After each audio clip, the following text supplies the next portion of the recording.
Ça faisait longtemps les gars, non vous reconnaissez bien sûr, vous reconnaissez.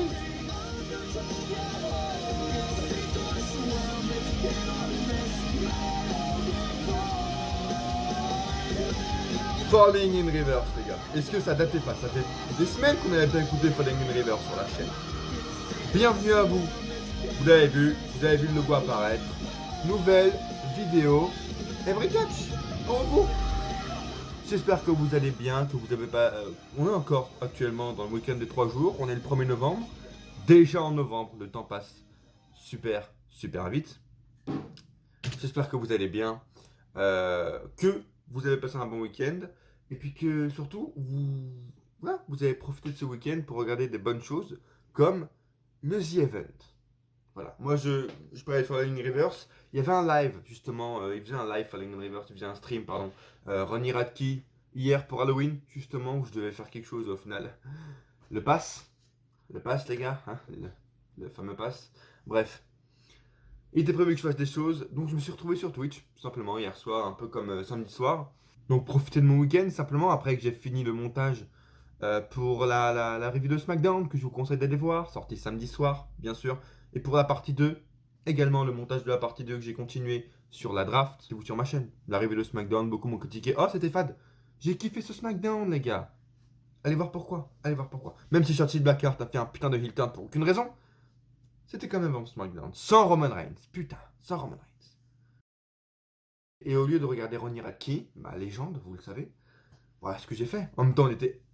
Genre, il y avait que ça. Il y avait un mur de ça, du The Event. Donc j'étais obligé de tomber sur ça.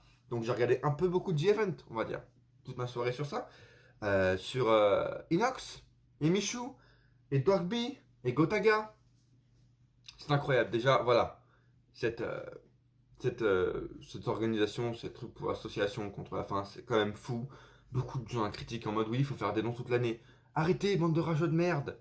Fermez-la. C'est mieux qu'ils fassent ça qu'il n'y ait rien. Oui, il faudrait faire des dons toute l'année. Oui, ils devraient faire chaque année, toute l'année. Les gars qui sont là, les streamers ou les influenceurs, ils devraient promouvoir toutes les associations comme ça chaque année, pendant toute l'année, tu vois. Et pas qu'une fois. Oui, mais ils font ça déjà une fois dans l'année. Ils réussissent à récolter 10 millions en 3 jours. 10 millions en 3 jours.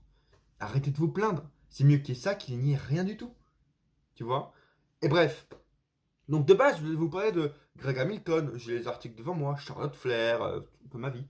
Puis il y a eu The Event en fait ce week-end, tu vois. Il y a eu un gonze de 18 ans. Tu vois, il y a eu un gonze de 18 ans juste tout le week-end qui a retourné Twitch, qui a tout retourné.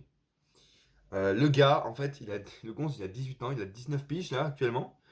Il a carry 450 000 personnes à côté d'une Mexicaine mieux, tu vois, et il a mieux argumenté, diverti un putain de stream pour une association devant 450 000 personnes avec une Mexicaine à côté de lui que des gars qui sont dans le métier du catch et du divertissement depuis 15 ans et qui font ça depuis 15 ans, tu vois. Il l'a mieux fait que. J'ai pas de nom à vous donner parce que j'en ai pas, tu vois, donc je sais pas. Mais le mec a fait un putain de show pour ce stream incroyable. Et puis je vous en parle également parce que le gars, putain, ça y est, il a réveillé la commu catch, on est dans la merde, les gars, je vous le dis. Il avait un donation goal, voilà, comme tous les streamers pour ce The Event. Donation goal, je fais ça, pour inciter les gens à donner des dons. Qu'est-ce qu'il a fait pour son dernier don? Un VA contre Michou. Je pense que vous l'avez vu partout, je vais pas vous expliquer plus ce que c'est. Le mec avait prévu, si on atteint 300 000, un V1 contre Michou. Squeezie, arbitre spécial du match, du coup, parce que Squeezie, qu'est-ce qu'il a fait? Il a fait un don de 40 000 sur le live d'Inox. Que je connaissais pas du tout, hein, je tiens à vous le dire. Inox, Michou, je jamais regardé, ça m'a jamais trop attiré, mais le gars a tout donné. Vraiment, je pense que là, il est parti pour pour dormir 2 jours, le mec. Il doit être exténué. Et même, on est d'accord, hier, dans le dernier raid, la dimanche soir, pour ceux qui ont regardé, on était fatigués avec eux, genre. Quand ils commençaient à gueuler, quand ils ont terminé vers 10h30 à peu près, ou 11h le raid, on est d'accord qu'on était fatigués avec eux, ils nous ont fatigués, quoi. Le mec, j'étais exténué pour eux, qui donnaient tout, qui étaient là, en train de tout donner, en train de gueuler à chaque fois pour que chacun atteigne son sub goal et tout. Incroyable. Donc j'étais déjà fatigué pour eux, et le mec a mieux carry ça que des gars que je vous le dis, qui sont là depuis 10 ans dans le métier, qui font commentateur de catch dans des structures de catch et qui savent pas mieux, et tu sais, qui commentent moins bien et qui animent moins bien que lui, quoi. Qui a jamais fait ça de sa vie, donc bravo à lui, tu vois. Gros coup d'os à lui, incroyable. Et son donation goal, du coup, c'était d'affronter un 1v1 Michou, tu vois. Et beaucoup de critiques ces dernières semaines, ces derniers jours, tu vois, sont ressortis sur les réseaux en mode oui, prends pas ça au sérieux, etc., etc. Déjà, ça fait une grosse visibilité sur le catch. Et ça, qu'est-ce que j'en pense? D'un côté, je me dis que ça peut pas être mal pour le catch d'avoir une grosse visibilité parce que c'est bien qu'on ait voilà, une meilleure visibilité et surtout d'ailleurs qu'on ait une bonne image. Donc c'est ça qui va tout faire en fait. S'il prend ça pour une blague, du coup qu'il passe son chemin parce que ça ne sert à rien. Voilà. Si vraiment il compte faire ça sérieux et qu'il veut être investi et que vraiment, tu vois, ça apporte un bon mood autour du monde du catch et voilà, de la sphère catch en France, je trouve ça plutôt cool. Tu vois, t'as les Stury qui ont commencé à encenser un peu ça, les catch clubs, etc. Je trouve ça bien. Amel aussi, donc là ça commence vraiment à réunir pas mal de mecs, tu vois. Amel, la catcheuse de française à AVV, ça commence à réunir pas mal de gros noms, tu vois. Et comment tout le monde commence à être un peu hypé parce que c'est cool pour le monde du catch, justement. Et ouais, mon avis c'est que en vrai, si voilà, s'ils prennent ça au sérieux et que c'est pas tourné en dérision et que vraiment ils sont sérieux pour faire ça, moi je pense que c'est une bonne chose. Et que voilà, avec la visibilité qu'a eu le The Event, on a vu même des, je sais plus si c'est des JDG ou d'autres mecs qui ont fait des matchs sur WWE 2K20 là je crois, ou je sais plus quel jeu. Bref, c'était assez cool. Euh, c'est toujours bénéfique, je trouve. Je sais pas si vous avez regardé ce qui s'est passé justement ce week-end pour les events. En tout cas, si vous n'avez pas regardé, les gars, je pense que vous avez raté un truc. Voilà, vous avez raté juste un putain de gonze de 19 ans, tu vois, qui a invité une Mexicaine sur son putain stream. Il a atteint 450 000 viewers. Et puis voilà, le mec a mieux carry ça, mieux animé ça que les gars qui sont depuis 15 ans dans le métier. C'est incroyable ce qui s'est passé ce week-end. Et c'était super hypant, super cool. Pour analyser un peu comment il a vendu ça, le mec c'est un putain de pro. Voilà. Vraiment, je me crois pour. Non, je me crois pas supérieur. J'en ai juste ça de mon point de vue. Le gars, ça a marché tout ce truc des dons et il a réussi à faire des raids à chaque fois, etc. Parce qu'il a eu un sacré storytelling. Je sais pas si c'était pensé ou.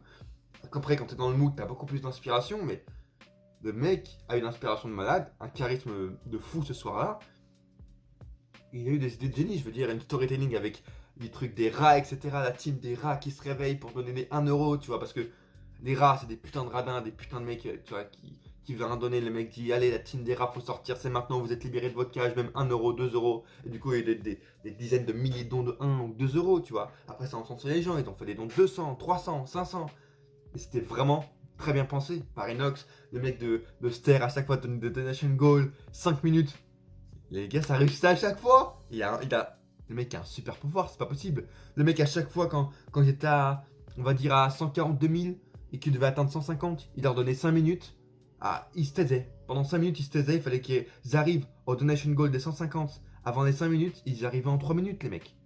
Et à chaque fois, quand on était arrivé à la fin et tout, qu'il restait 4 minutes 50, aux dernières secondes, ça atteignait le goal. Incroyable, pour chaque raid, c'était fou. Le mec avait un super pouvoir, c'est pas possible. Et donc ça, le storytelling, de se taire à chaque fois et de faire confiance à chaque fois au monde, tous les gars, de donner le fait storytelling que vous êtes des rats, donc maintenant il faut donner, c'est maintenant que tout ce que vous avez économisé, c'était super bien amené. Donc vraiment pour analyser ça d'un côté catch, parce que le mec vend le fait qu'il veut faire un match de catch, on va analyser ça comme un côté catch. Mec, je peux te dire un truc, c'était déjà bien lancé. T'es vraiment déjà bien lancé. Franchement, j'ai vraiment plutôt kiffé ce qu'il a fait. J'ai regardé ça. Je suis pas le tout le plus pro, hein. Commencez pas à critiquer tout dans les commentaires, voilà, à m'insulter, ça sert à rien. Je dis, de mon point de vue, je me prends pour personne. il a fait un travail de fou. Un pro, le gars. Storytelling de malade sur son live. Et c'est pour ça que ça a marché, tu vois. Il a pas supplié les gens, s'il vous plaît, 1 € c'est rien. Faut arrêter de dire 1 € c'est rien, c'est ridicule, c'est un argument de merde. Il faut vendre le truc aux gens. Moi qui suis en BTS commerce, je commence à comprendre MDR, les rouages. Bon bref. Et donc c'était magnifique. Et donc je vous invite à me dire ce que vous avez pensé de ça dans les commentaires. Est-ce que vous avez regardé ce The Event, ne serait-ce qu'un peu? Vous avez regardé Inox et Michou ou pas? Parce que c'est eux qui ont fait le plus parler d'eux. On va pas se le cacher, qui ont fait le plus parler de live. Ils ont atteint, avec la mexicaine et tout, ils ont donné quand même des sacrés défis. Enfin, du moins, moi, c'est eux que j'ai regardé personnellement. Et c'est vrai qu'au final, tu vois, ils sont plutôt sympas. C'est des mecs qui veulent que s'amuser, etc. J'ai vu qu'il a commencé à se faire chier par une putain de féministe qui était dans le The Event. Pardon, la meuf Ultia, je sais pas quoi. C'est une féministe, on va pas se le cacher, de merde. Bon bref. Bref, ouais, c'était assez incroyable. Les mecs ont atteint du coup les 10 millions. Et je souhaitais justement parler de ça avant de parler des sujets de catch parce que c'est vraiment fou, tu vois. 10 millions pour une association en 3 jours, les mecs ont tout donné. Et vraiment bravo, tu vois. Tous les mecs ont tout donné à la fin, tout le monde a fait des raids, etc. pour inciter les gens à donner. Ils se sont amusés en même temps. Et tout était sympa. Il y a eu beaucoup d'animation. Et c'est ça qui a donné envie aux gens de... Voilà, la mexicaine, le mec. Il a ramené une putain de mexicaine. Ok, sympa. Maintenant, j'ai un message pour Inox. Attends, on va... D'abord, on va mettre la musique. Parce qu'il commence à mettre des musiques épiques. T'inquiète pas que moi aussi j'ai des musiques épiques sur mon putain d'ordi. Avec toutes les intros spéciales que j'ai faites, les gars. J'ai des putains de musiques épiques sur mon ordi. Inox, Michou, je parle à vous deux. On va pas se le cacher, personne n'était certain que vous attendriez cette donation goal de 300 000. Vous l'avez explosé. Maintenant, va falloir assumer. Parce qu'un match de catch 1v1, c'est pas que 2 gars qui se battent sur un ring en slip avec des bottes de catch. C'est plus que ça. Pour monter sur un ring de catch, c'est des semaines, des mois, voire des années à s'entraîner, à faire des sacrifices pour comprendre, apprendre des milliers de codes pour enfin monter sur un putain de ring et entre ses cordes. Donc si vous êtes prêts, il va falloir s'entraîner. Donc merci déjà d'avoir donné cette visibilité au catch durant ce week-end. Et si vous avez envie d'aller vraiment à ce niveau-là, de donner la visibilité que vous allez donner au monde du catch, c'est incroyable. Mais même pour un match de 5 minutes, même si vous êtes prêt à faire juste 5 ou 10 minutes pour la déconne, il n'y a pas de déconne. Et c'est des mois d'entraînement. Pour ça, je vous laisse vous entourer des meilleurs. Les Sturi, anciens catcheurs, les Amel, catcheuse à la WWE, seule française catcheuse à la WWE est prête à vous entraîner. Les Christophe Ajus, ils seront là. C'est-à-dire Mohamedi pour organiser tout ce putain de show et pour faire rayonner une nouvelle fois le catch en France comme dans leurs meilleures années en 2007, en 2008, en 2009. Et on vous remercie pour ça. Maintenant, un aussi gros événement, je pense que il ne faut pas le rater.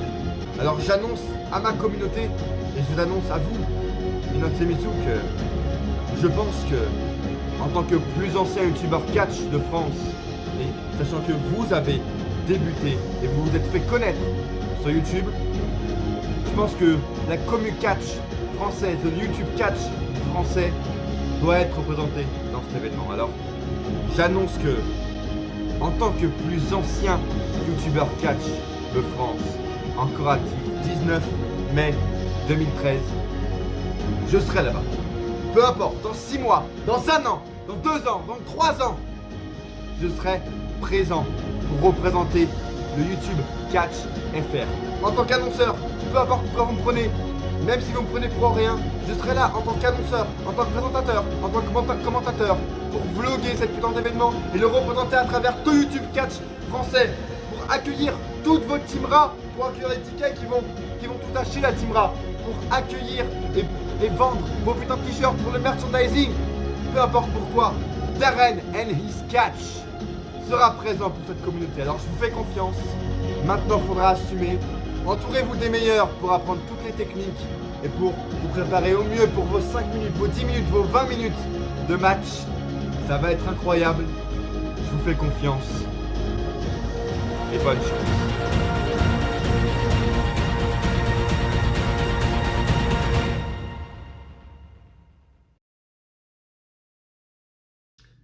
Bien, maintenant on va pouvoir reprendre le monde du catch dans le monde réel. C'est-à-dire, d'abord, vous demandez de vous abonner justement pour pas rater le futur vlog qui arrive sur Inox versus Michou. Le futur vlog, je serai là, c'est pas une blague. J'annonce, je serai ici, y a pas de souci, je serai là-bas, Paris. Je sais pas où ce sera, je serai là-bas. Dans 3 ans, c'est en 2024, y a pas de souci, je serai là. Je représente le plus ancien youtubeur catch encore actif et je pense que je le serai encore dans 5 ans, dans 10 ans. Donc il n'y a pas de souci. Donc abonnez-vous pour ne pas rater les futurs vlogs. Abonnez-vous si vous n'avez pas encore vu, si jamais vous n'avez pas encore vu la dernière vidéo, review de SmackDown ou oh putain Darren, t'as aimé un truc de catch WWE, mais c'est pas vrai. Tu as vraiment aimé le pire truc parce que c'était fade. Non. Les gars, c'était pas fade et je vous explique pourquoi, la raison dans cette review de SmackDown qui est sortie samedi soir. Partie 2 de la draft, partie 2 de la AEW. J'attends toujours votre hype dans les commentaires, votre hype au niveau des likes. Si jamais vous êtes hypé, pourquoi pas 10 likes sur cette vidéo, 15 likes. Donc, si vous likez pas souvent, déjà c'est le meilleur moyen de me soutenir et me montrer que vous aimez ce que vous voyez. Et voilà, si vous voulez la partie de cette semaine, likez la vidéo, il n'y a aucun souci. Et abonnez-vous bien sûr. Maintenant, on va pouvoir reprendre les sujets importants parce que dans le titre et dans la miniature, je crois que j'ai mis d'autres trucs comme Greg Hamilton. Et vous le savez, je vous en ai parlé dans ma review de SmackDown, il faut que j'en parle. Pour moi, Greg Hamilton, annonceur maintenant légendaire de SmackDown depuis la draft, la vraie draft, vraie dernière draft en 2016. Il commente chaque semaine SmackDown et c'était la voix simplement de SmackDown, tu vois. Et on a appris cette semaine qu'il avait été licencié par la WWE mais avec un accord mutuel. C'est ce qu'il nous dit. Après 6 ans à faire ça, c'est le moment de dire au revoir. Je vous cite ce qu'il a dit sur Instagram. Outre du respect des deux côtés, c'est le business, malheureusement, mais il dit que c'est un respect mutuel et qu'il fait ça pour sa santé mentale. Il y a sa mère qui est là, qui a 70 ans, sa sœur Jessie qui a une paralysie cérébrale. C'est ses priorités. Maintenant, il veut préserver sa santé mentale. C'était un grand parcours. Il remercie bien sûr la VVE, mais il veut préserver sa santé mentale et physique. Et c'est sûr que voilà, voyager comme ça chaque semaine, c'est pas donné à tout le monde. Je pense qu'il pourra rebondir si on parle de son futur. N'hésitez pas à me dire ce que vous avez aimé Greg Hamilton. Moi j'ai beaucoup aimé avec voilà, son run de Best in the World avec Shane McMahon et puis la façon de présenter tout le monde quoi. Les AJ Styles, Becky Lynch, il avait quelque chose. Pour moi c'était un peu comme le Justin Roberts. Pour moi c'était un peu le nouveau Justin Roberts. Maintenant ils ont mis Mike Rom mon pote. Alors Mike Rom je l'aimais bien du côté de NXT, maintenant ça me gave en fait. Le mec il est partout et il a plus aucune originalité je trouve. Donc Mike Rom me gave.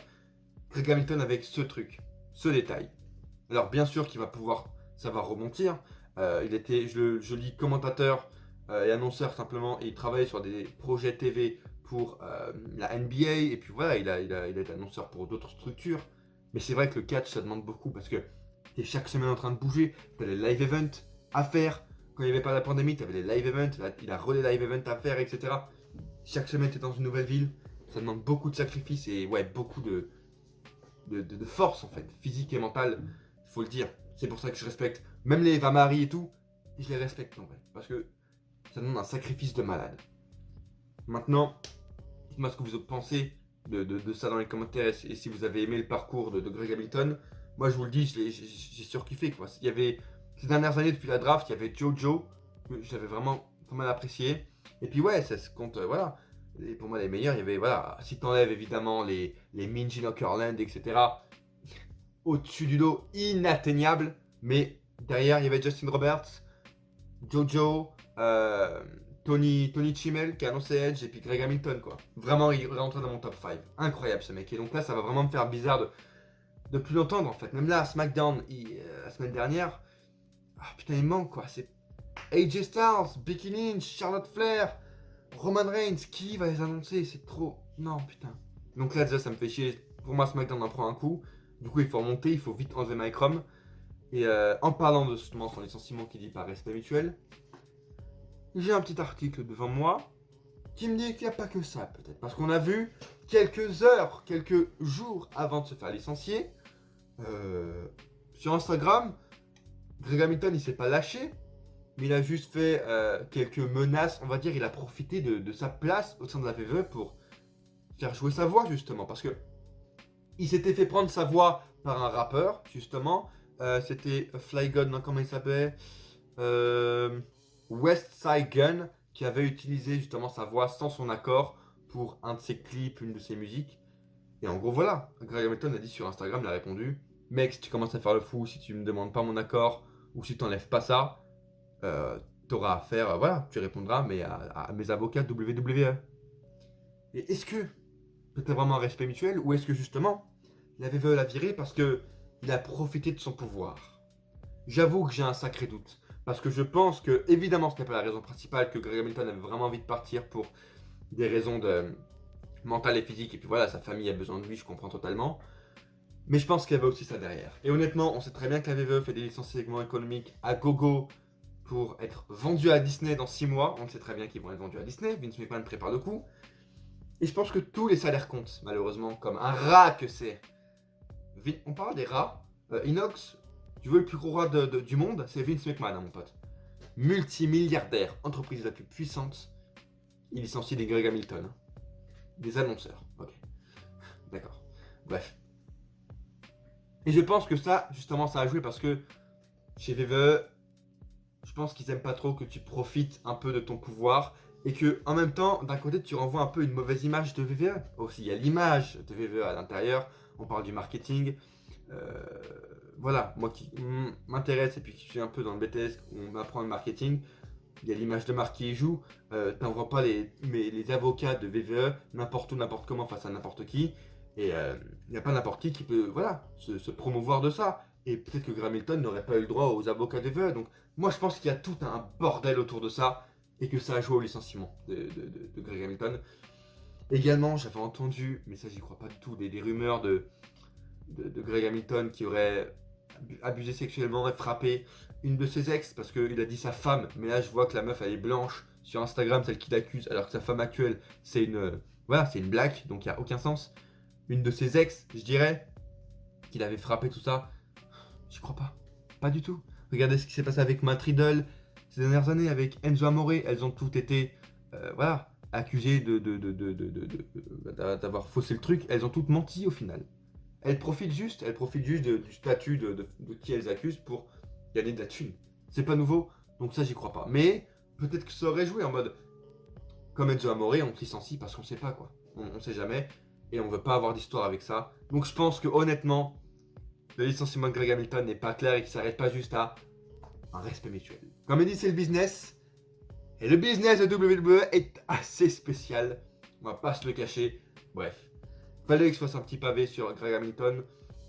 Vraiment incroyable. Je le remercie pour tout ce qu'il a donné parce que vraiment, je pense que pour moi, il a beaucoup aidé chaque semaine. Je regardais pour lui, l'annonceur, ça compte beaucoup dans un show de catch. Et je vous avoue que là, l'annonceur, moi, j'ai kiffé regarder Greg Hamilton et SmackDown chaque semaine grâce à lui, en fait. Bref, dites-moi ce que vous en pensez en commentaire. Charlotte Flair, c'est notre dernier sujet de ce Every Catch spécial où il n'y aura pas beaucoup de montage. C'est l'avantage, l'intérêt de ces Every Catch, c'est que justement il n'y a aucun montage et que tout soit putain de brut. Et donc le dernier sujet de cette vidéo est en face de moi, Charlotte Flair et son comportement et sa relation en ce moment avec la WWE qui est plus que tendue et je vais vous donner mon avis là-dessus. Voilà, je vais faire référence à un article de Vox Catch qui rappelle encore une fois ce qui s'est passé donc avec la passation de titres ridicule, encore une fois, entre Charlotte Flair et Becky, mais là, avec le peu de réalité qu'il y a eu, tu vois, de shoot, ça a redonné un peu de prestige aux deux championnats en mode. C'est important pour les deux femmes, tu vois. C'est pas Montez Ford, Angelo Dawkins et New Day qui s'échangent les titres par équipe. Là, il y avait un peu plus d'importance, et au final, ben, le segment, il était plus intéressant que prévu, mais c'est toujours ridicule d'échanger les titres hein, comme ça. Tu vas pas changer le titre WWE et Universel, tu vois, entre Roman Reigns et Biggie. C'est aussi ridicule. Bref. Donc on sait tout ce qui s'est passé le 22 octobre, donc. Et depuis ce jour-là, et même un peu avant, t'as la situation qui s'est tendue. On sait que Sonya Deville, apparemment, a voulu en venir aux mains avec Charlotte Flair à la fin du show. Becky Lynch, pareil.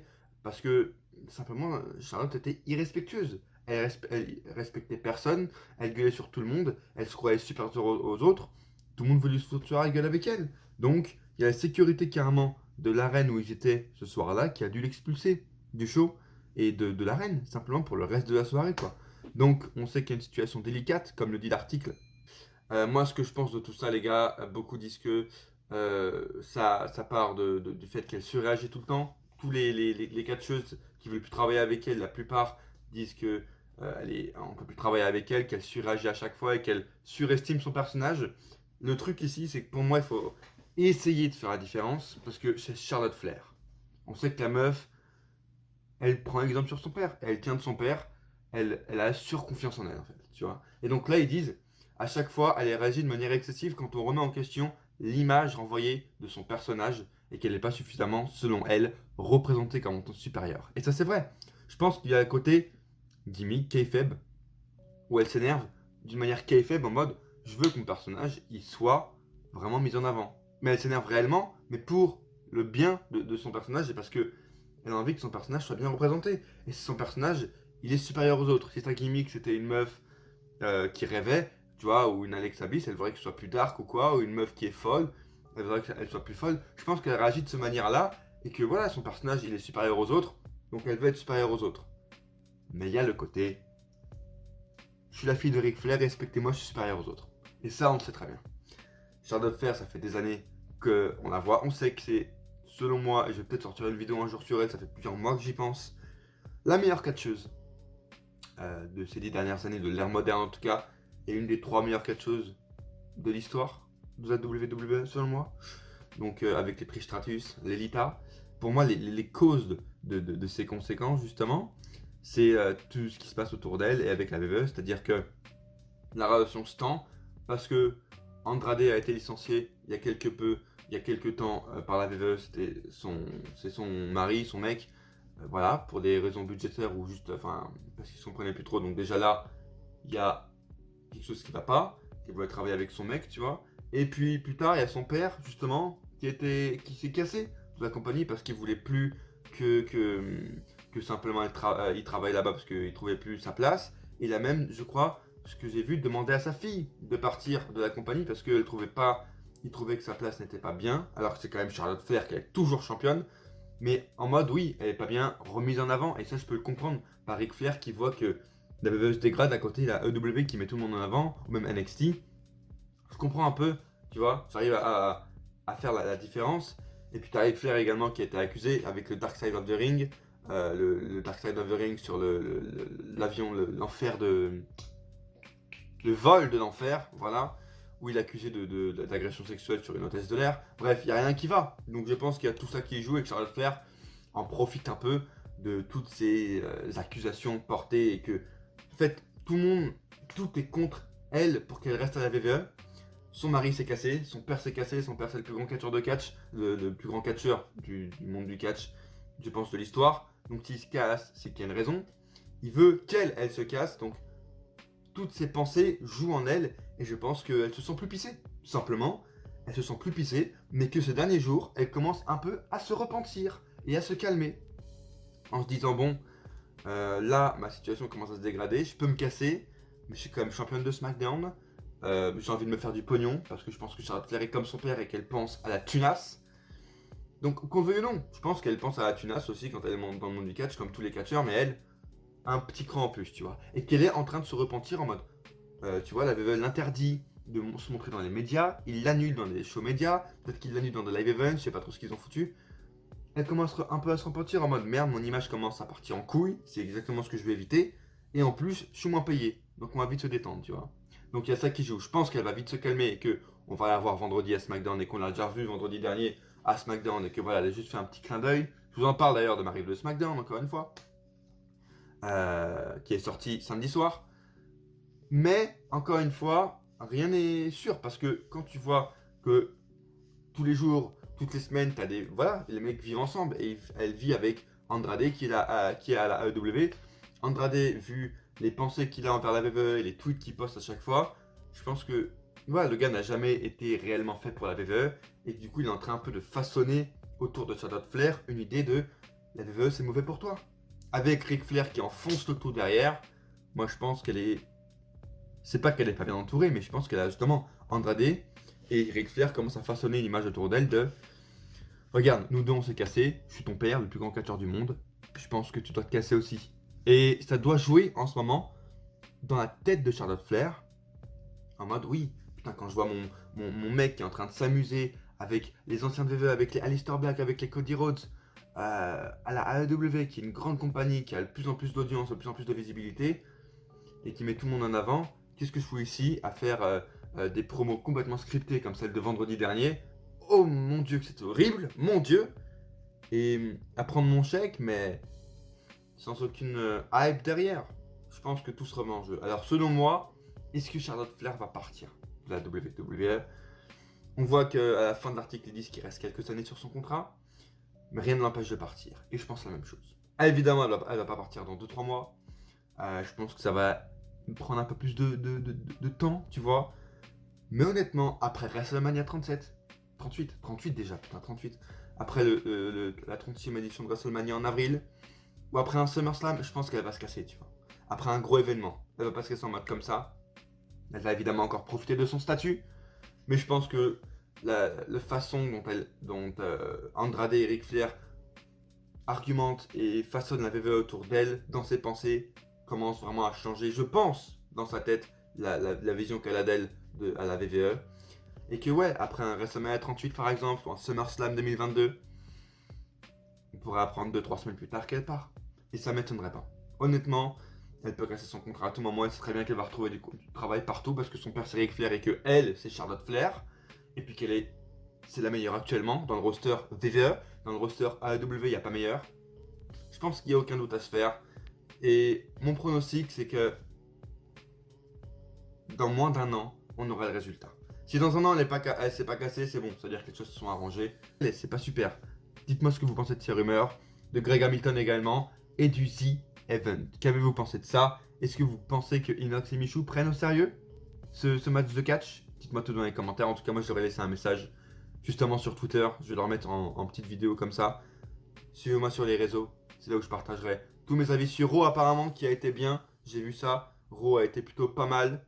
Très bien même pour beaucoup cette nuit. Je vais peut-être voir ça ce soir quand j'aurai fini le montage de cette vidéo. Abonnez-vous si ce n'est pas déjà fait bien sûr. Et si jamais vous avez aimé la vidéo, je vous conseille de la liker encore une fois. 10-15 likes et je vous sors la partie 2 de la draft à la fin de la semaine ou dès que je peux. Et à coup sûr, on se retrouve dans une prochaine vidéo. Ou pas, peut-être qu'on va se casser comme Charlotte Flair. Survivor.